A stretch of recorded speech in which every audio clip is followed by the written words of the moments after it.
අයියා කොහෙද මේ යන්නේ? ඒකට ගල් දාන්න යනවා මහත්තයා.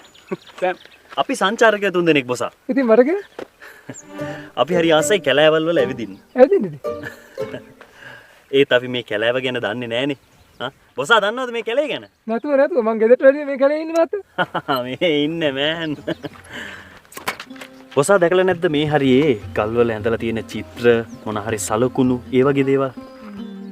ඒ කියේ මහත්තයා මොකද? ඒ කිව්වේ ඉබ්බෝ කුකුල්ලඩි ඇත්තඩි වගේ දේවල්. ඇත්තටි නෙවෙයි. ඇතෙක් මැදලා තියෙන ගලක් තියෙනවා මේ හැටි. ඇතෙක්? ඇතෙක්? ඔන්නේ ඇඟේ මයිල් කෙලින් වුණා. යකෝ ඇත්තඩිය වගේ නෙවෙයි ඇතා. ඇතා කියන්නේ දන්නවනේ. ඇතෙක් බරට බහුව පරම්පරා හතම ගොඩ යකෝ. වේ බොසා බොසාට බැරිද අපිට එතන පෙන්වන්න? අයියා මහත්තයා මම පෙන්නන්න. බයිසිකල් ඕනේ නෑ වහින්නකෝ යා. මේ අයියෝ මේ අඩ එකක් ගමු අපි එන්නකෝ යා. මේ අනේ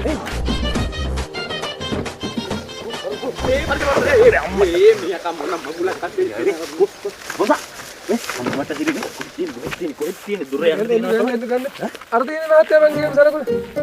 කොහොමද සලකුණ දිලිසි තියෙනනේ පැහැදිලිවම.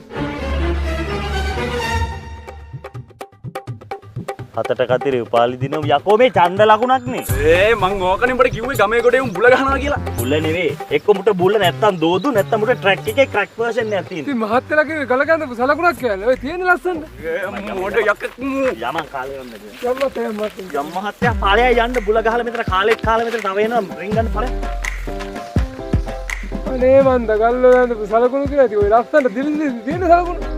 මම යනවා දෙවරෙන් පැල වැවට උන්ගේ වාහන ඕනේ මට.